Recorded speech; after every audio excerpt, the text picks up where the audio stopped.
اعوذ باللہ من الشیطان الرجیم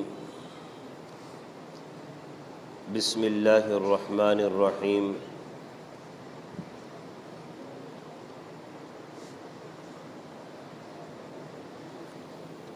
خذ العفو وأمر بالعرف وأعرض عن الجاہلین وإما ينزغنك من الشیطان نزغ فاستعذ باللہ انہ سمیع علیم صدق اللہ العظیم۔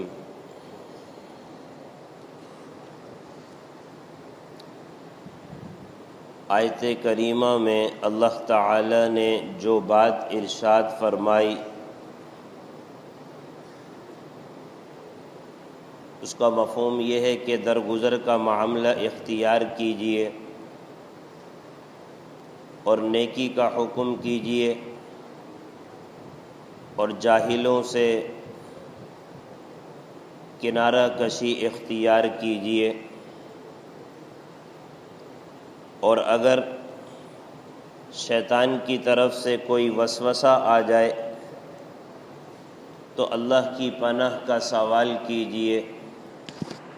وہ ذات سننے والی ہے، وہ ذات جاننے والی ہے۔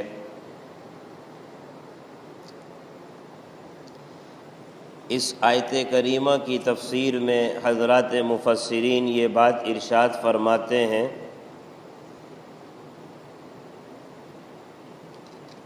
کہ یہ آیات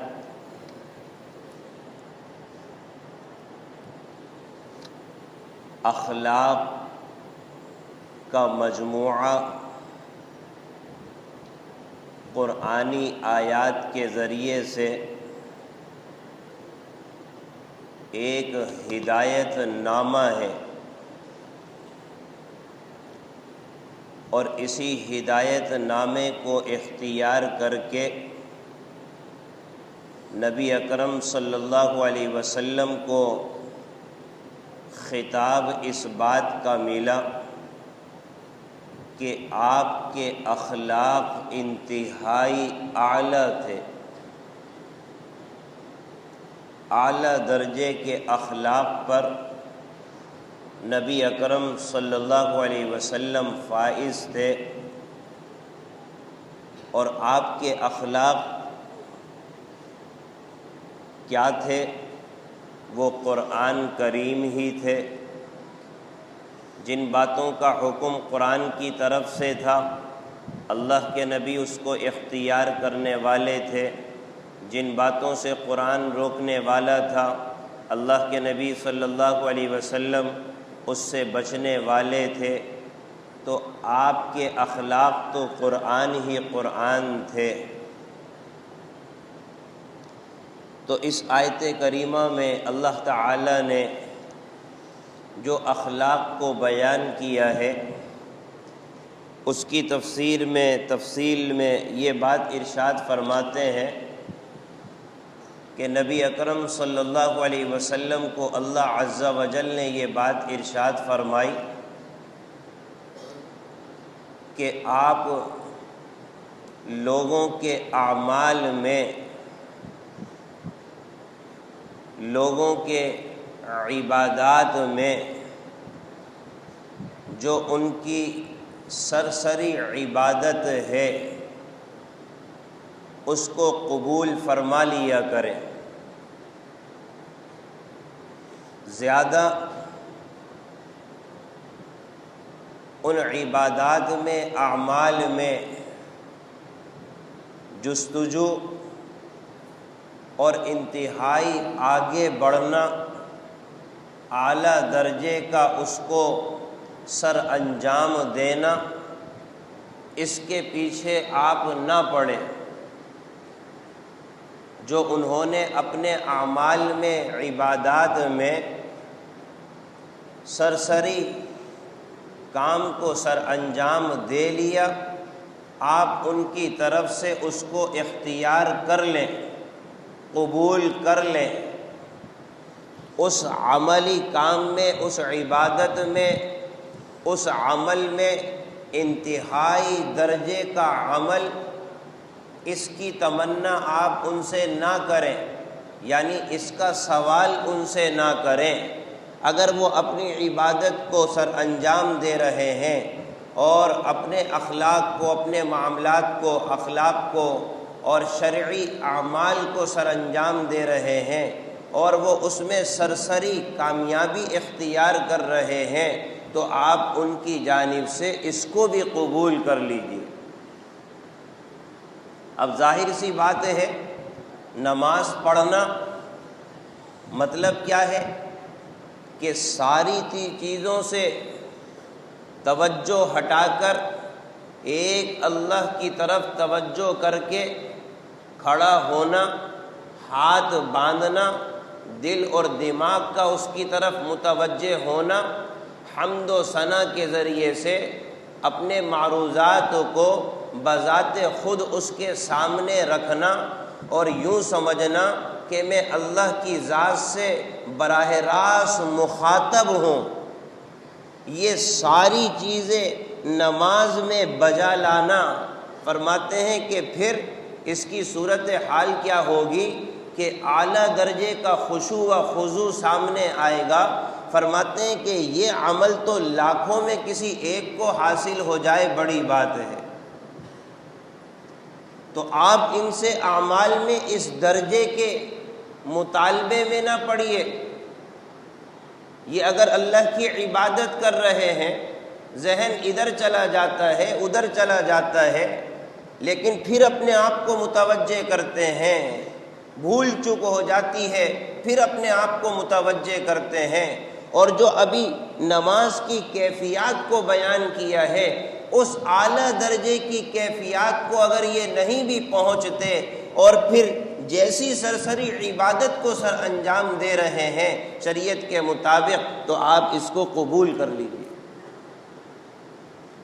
ہر آدمی سمجھتا ہے کہ میری نماز کیسی ہے، ہر آدمی سمجھتا ہے، اور یہ اللہ کا فیضان ہے۔ اللہ نے اپنے نبی کو بھی یہی حکم دے دیا، تو وہ ذات خود پھر کیوں قبول نہ کرے گی ہماری ایسی نماز؟ تعلیم تو ہمیں اس بات کی نہیں ہے، لیکن ہمیں رخصت اس بات کی دے دی گئی کہ ہاں تم نماز پڑھنے کے لیے کھڑے ہوئے، تمہاری توجہ ہمتاً اللہ کی طرف ہوئی، لیکن پھر معاملہ ادھر ادھر کا ہو گیا، ذہن ادھر چلا گیا، بھٹک گیا، اور پھر تم اپنے آپ کو لگاتے رہے، اور پھر یوں ہی تم نے اپنی نماز کو پورا کر لیا۔ اللہ اس کو بھی قبول کرے گا، اللہ اس کو بھی قبول کرے گا۔ ورنہ نماز تو وہ کہ آدمی یوں سمجھے کہ میں اپنے رب کریم کے سامنے کھڑا ہوا ہوں، وہ ذات مجھے دیکھ رہی ہے اور میں اس کو دیکھ رہا ہوں، ہمتاً اس کی طرف متوجہ، ساری دنیا سے لا تعلقی کا اظہار ہے، ہاتھ باندھے ہوا ہے، ہمتاً متوجہ ہے، حمد و ثنا کر رہا ہے، اپنے معروضات بذات خود اللہ کے سامنے پیش کر رہا ہے، اور یوں سمجھ رہا ہے کہ میں براہ راست اللہ سے مخاطب ہوں، اللہ سے ہم کلام ہوں۔ اس درجے کا خشوع و خضوع حاصل ہو جانا یہ بہت بڑی بات ہے۔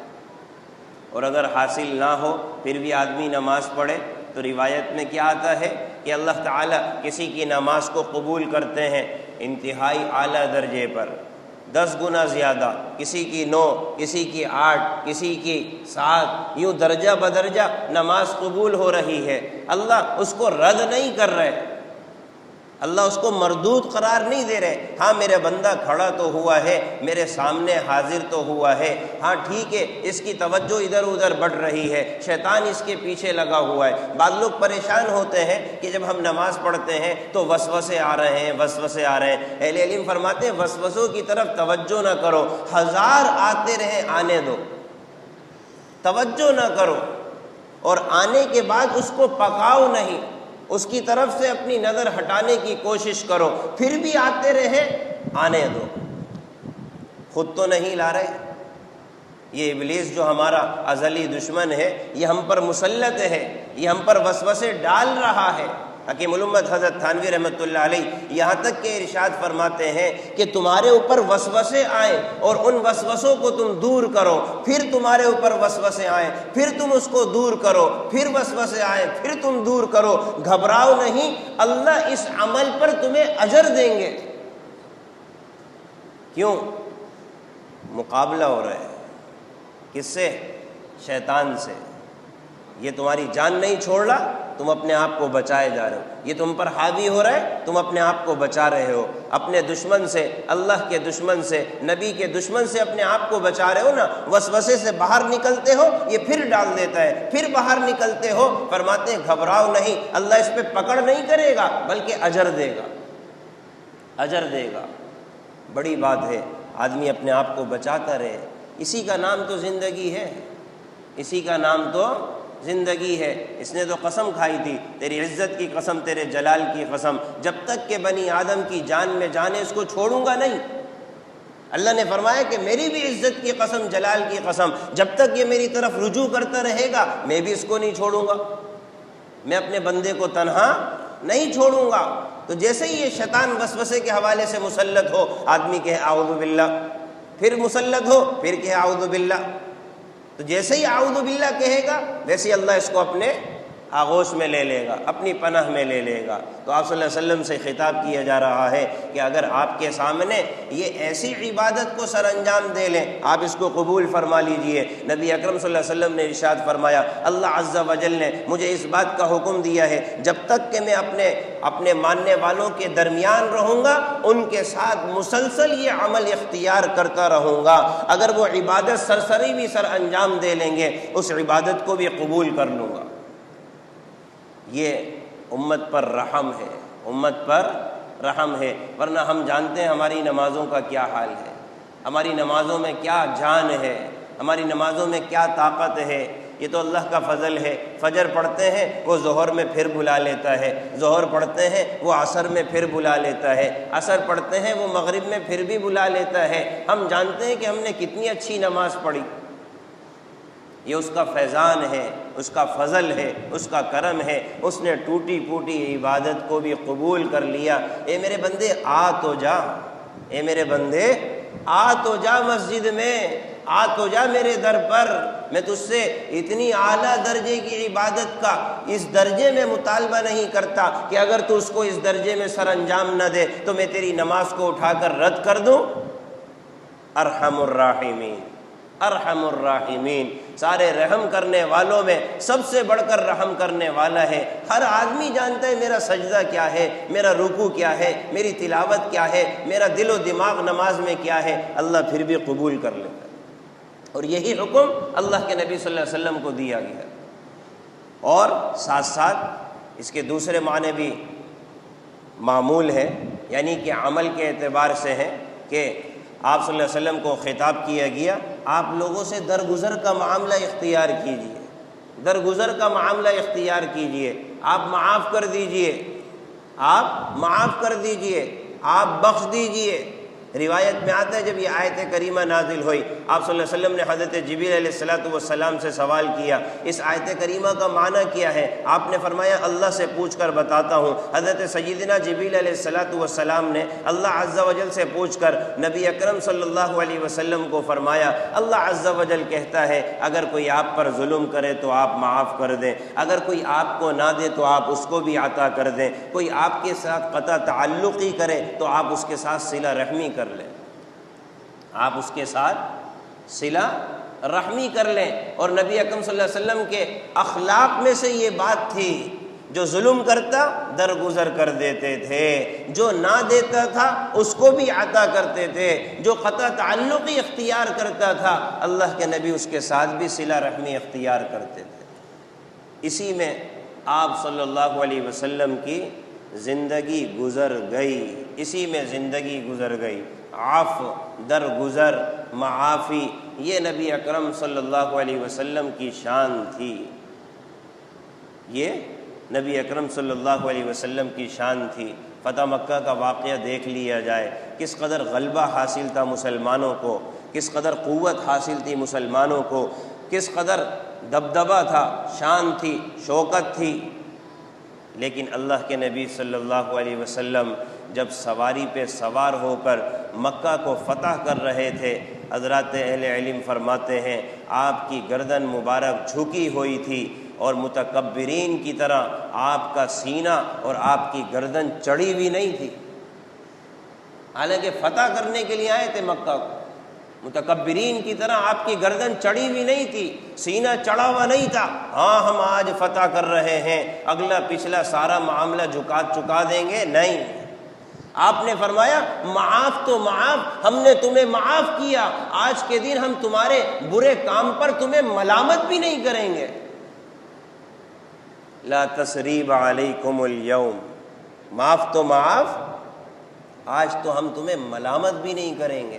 تم نے ہمیں کس طرح سے در بدر کر کے مکہ سے نکالا تھا، کس قدر در بدر کر کے نبی اکرم صلی اللہ علیہ وسلم کو مکہ سے نکالا گیا تھا، گھر سے بے در کر دیا گیا تھا، اور آپ صلی اللہ علیہ وسلم کس قدر حضرت ابوبکر صدیق رضی اللہ عنہ کے ساتھ مشقت اختیار کرتے ہوئے، چھپتے چھپاتے اپنے آپ کو اللہ کے حکم کو سمجھتے ہوئے کس طرح سے مدینہ ہجرت کر کے گئے، کس طرح سے حضرت ابوبکر صدیق رضی اللہ عنہ نے نبی اکرم صلی اللہ علیہ وسلم کی حفاظت فرمائی، آپ کی جان کو کس قدر خطرات اور خدشات لاحق تھے، پھر بھی اپنی جان کو اللہ کے راستے میں رکھتے ہوئے مدینہ کی طرف ہجرت کر رہے تھے۔ اور جب مدینہ جا رہے تھے بیت اللہ کس قدر یاد آ رہا تھا، مدینہ پہنچ کر بھی بیت اللہ کی طرف دیکھ کر آپ صلی اللہ علیہ وسلم تمنا کرتے تھے کہ ہائے میرا بیت اللہ۔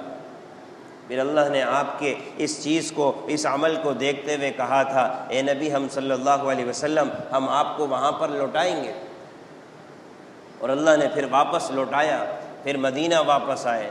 یہ آپ صلی اللہ علیہ وسلم کا حال تھا۔ خذ العفو خذ العفو، درگزر کا معاملہ اختیار کیا جائے۔ میرا عزیزو یہ کہنا آسان ہے، اللہ ہمیں اور آپ کو عمل کی توفیق نصیب فرمائے۔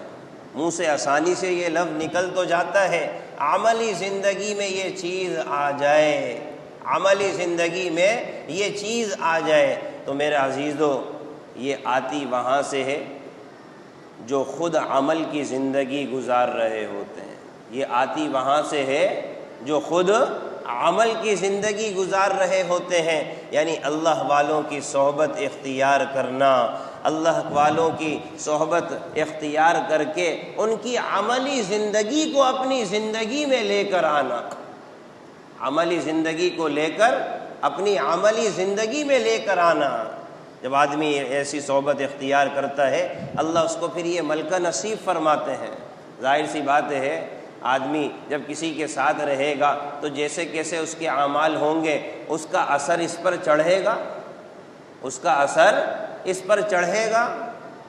تو پہلا لفظ ارشاد فرمایا خذ العفو، درگزر کا معاملہ اختیار کیجئے، اور دوسری بات ارشاد فرمائی وأمر بالعرف، وأمر بالعرف۔ آپ نے معاف تو کر دیا لیکن اللہ کی تعلیم کیا ہے، معاف کرنے کے بعد بھی قرآن کے مزاج کو سمجھا جائے، معاف کرنے کے بعد بھی ایسا نہیں ہے کہ بس معاف کر دیا بلکہ اس کی فکر بھی ہو۔ عجیب نقطہ قرآن نے یہاں پر ارشاد فرمایا، عمل کے اعتبار سے ہمارے دل و دماغ میں یہ بات نہیں، معاف تو کر دیا، برائی کے اعتبار سے معاف تو کر دیا، لیکن اے مسلمان خیر خواہ اس کو تعلیم بھی کرنے کی کوشش کر، دیکھ میں نے معاف تو کر دیا لیکن میرے بھائی یہ برائی کا کام ہے، لیکن میرے بھائی یہ برائی کا کام ہے۔ کس قدر ایک مسلمان کی فلاح اور بہبود میں قرآنی ہدایات ہیں، قرآنی تعلیمات ہیں۔ اس انسان کو ہدایت اور فلاح کی طرف لانے کے لیے قرآن کس حد تک گیا ہے، معاف کرنے کا حکم بھی دے دیا۔ ہو سکتا ہے اسی سے پگھل جائے لیکن پھر بھی تمہاری کوشش یہ ہونی چاہیے کہ اس مسلمان نے اگر غلط کام کیا میرے ساتھ، میں نے معاف تو کر دیا لیکن اللہ کہتا ہے اس کی اصلاح کی بھی کوشش کرتے رہو۔ اس کی ہم معاف تو کر دیتے ہیں، ہم معاف تو کر دیتے ہیں لیکن اصلاح کا مادہ ذہن میں نہیں ہوتا۔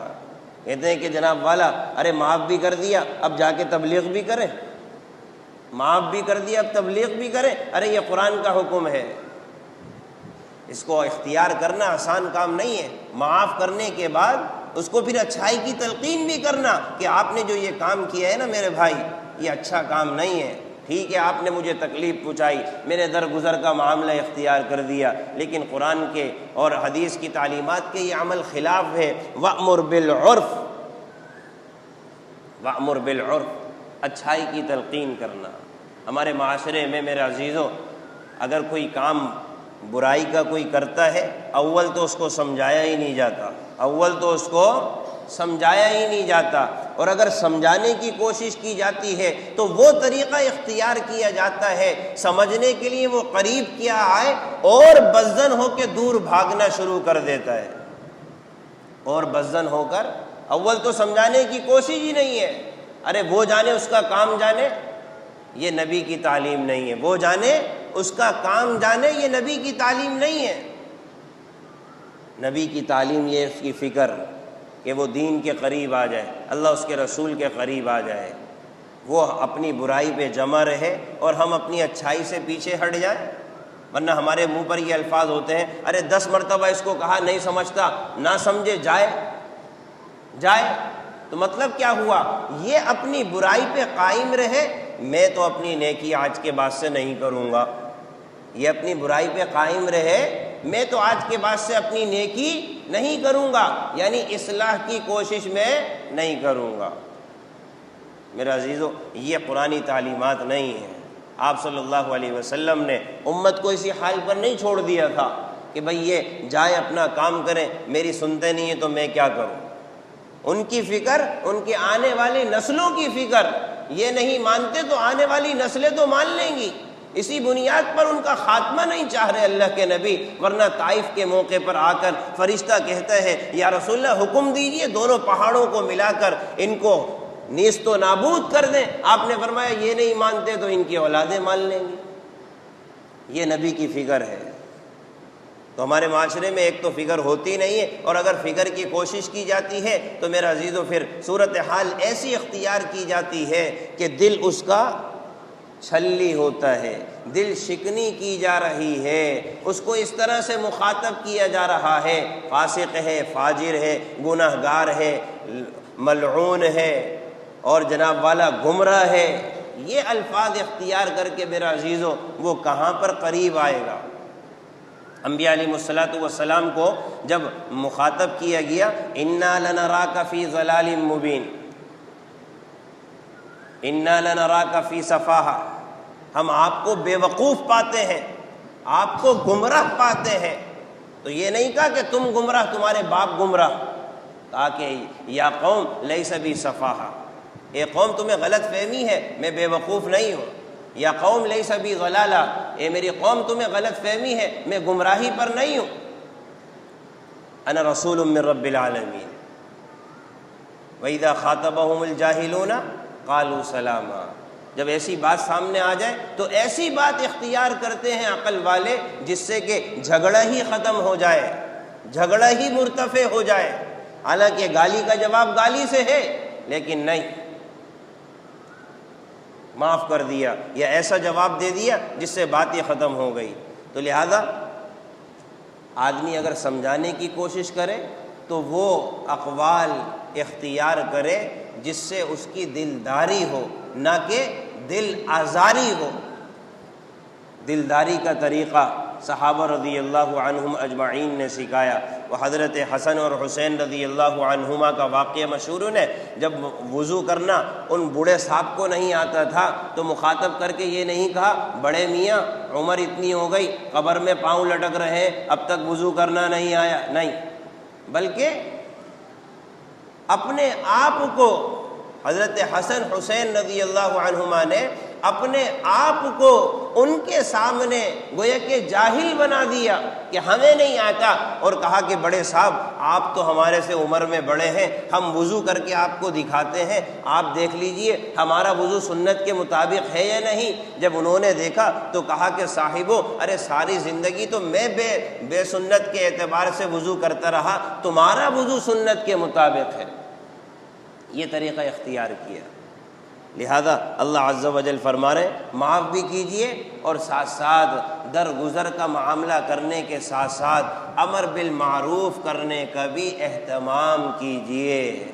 اور اس کے بعد بھی اگر کوئی آدمی نہ سمجھے، ایسا ہوتا ہے بسا اوقات ہم نے سمجھایا لیکن پھر بھی الجھ رہا ہے، تو اس کے متعلق اللہ فرما رہا ہے اب آپ کنارہ کشی اختیار کر لیجئے، وَأَعْرِضْ عَنِ الْجَاهِلِينَ۔ اب صورتحال ایسی ہو گئی ہے کہ آپ کنارہ کشی اختیار کر لیجئے، لیکن اہل علم یہاں پر یہ بات بھی ارشاد فرماتے ہیں مسلمان کی شان یہ ہونی چاہیے کنارہ کشی اختیار کرنے کے بعد بھی اس کے لیے خیر خواہی کا مادہ دل میں رکھے، اس کے لیے خیر خواہی کا مادہ دل میں رکھے۔ ہو سکتا ہے ابھی نہ سمجھ پا رہا ہو سکتا ہے ابھی نہ سمجھ پا رہا ہو سکتا ہے اس کے اوپر شیطان کا غلبہ ہو، یا اللہ اگر بعد میں مجھے موقع لگے گا میں اس کی اصلاح کی کوشش کروں گا، مجھے بعد میں موقع لگے گا اس کی اصلاح کی کوشش کروں گا۔ یہ مسلمان کی صفات ہیں۔ وَأَعْرِضْ عَنِ الْجَاهِلِينَ کا مطلب صرف اتنا نہیں لکھا اہل علم نے، بلکہ اپنے دل میں مسلمان کے لیے غم خواری رکھے، ابھی موقع نہیں تو بعد میں موقع ملے گا تو اس کو سمجھانے کی کوشش کروں گا۔ اور جہاں پر ایسا معاملہ آ جائے تو اس سے ایک تعلیم پھر یہ بھی ہے ان سے الجھا نہ جائے، ان سے الجھا نہ جائے، ایک کنارے پر ہو جایا جائے، اپنے آپ کو بچا لیا جائے۔ جیسے کہ کہا جاتا ہے نا روزے کی حالت میں کوئی تم سے جھگڑا کرے تو اس سے کہہ دو کہ بھائی میں تو روزے سے ہوں، اگر سامنے والا نہ مانے تو اپنے آپ کو سمجھا دو کہ تم تو روزے سے ہو۔ کیا مطلب ہے؟ حتی الامکان جھگڑے سے بچنا ہے، حتی الامکان جھگڑے سے بچنا ہے۔ عیینہ کے بارے میں آتا ہے حر ابن قیس رضی اللہ عنہ کا چچا تھا یہ، اور مدینہ آیا اور حر ابن قیس رضی اللہ عنہ سے کہنے لگا کہ تم تو حضرت عمر ابن خطاب رضی اللہ عنہ کی خلافت کا زمانہ تھا، تم ان کے قریب ہو، لہذا میرے حق میں سفارش کرو کہ میں امیر المومنین سے ملاقات کر لوں۔ حضرت حر ابن قیس رضی اللہ عنہ حضرت عمر ابن خطاب رضی اللہ عنہ کی جو شورا تھی اس میں شریک تھے، اس کے رکن تھے۔ چنانچہ حر ابن قیس رضی اللہ عنہ نے حضرت عمر ابن خطاب رضی اللہ عنہ سے سفارش کی، آپ نے قبول فرما لی۔ اب یہ عیینہ حضرت عمر ابن خطاب رضی اللہ عنہ کے پاس آیا اور آ کر الٹ الفاظ کہنے لگا، آپ انصاف نہیں کرتے، آپ ہمارا حق نہیں دیتے، بھلا عمر انصاف نہ کرے، بھلا عمر حق نہ دے۔ جب یہ بات کہی تو حضرت عمر ابن خطاب رضی اللہ عنہ کو غصہ آیا اور آپ نے اپنے غصے کا ارادہ کرنا چاہا، اظہار کرنا چاہا، تو حر ابن قیس رضی اللہ عنہ نے فوراً یہ آیت پڑھی، خُذِ الْعَفْوَ وَأْمُرْ بِالْعُرْفِ وَأَعْرِضْ عَنِ الْجَاهِلِينَ۔ یہ آیت کا پڑھنا تھا، حضرت عمر ٹھہر گئے، حضرت عمر ٹھہر گئے۔ اور یہ حضرت عمر رضی اللہ عنہ کی صفت تھی، جہاں اللہ کا کلام اور حکم آ جاتا تھا اس کے آگے اپنی گردن جھکا لیا کرتے، فوراً گردن جھکا لی، ایک آیت سے فوراً سیدھے ہو گئے۔ خُذِ الْعَفْوَ وَأْمُرْ بِالْعُرْفِ وَأَعْرِضْ عَنِ الْجَاهِلِينَ۔ اے امیر المومنین، ہم جانتے ہیں آپ عدل بھی کرتے ہیں، انصاف بھی کرتے ہیں، لیکن یہ جہالت کی بات کر رہا ہے، اور جو ہے اللہ کے نیک بندے جاہلوں سے جہالت کے اعتبار سے بات نہیں کرتے، درگزر کا معاملہ کرتے ہیں۔ فوراً حضرت عمر ابن خطاب رضی اللہ عنہ ٹھہر گئے۔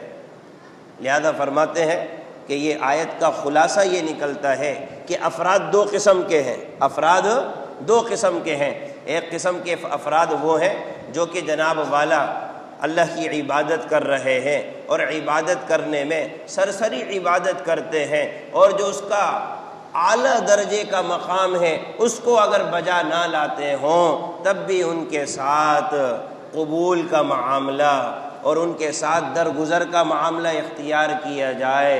اور اگر کوئی فرد ایسا ہے جو کہ جناب والا غلط روش اختیار کر رہا ہے تو اس کے ساتھ بھی درگزر کا معاملہ اختیار کیا جائے۔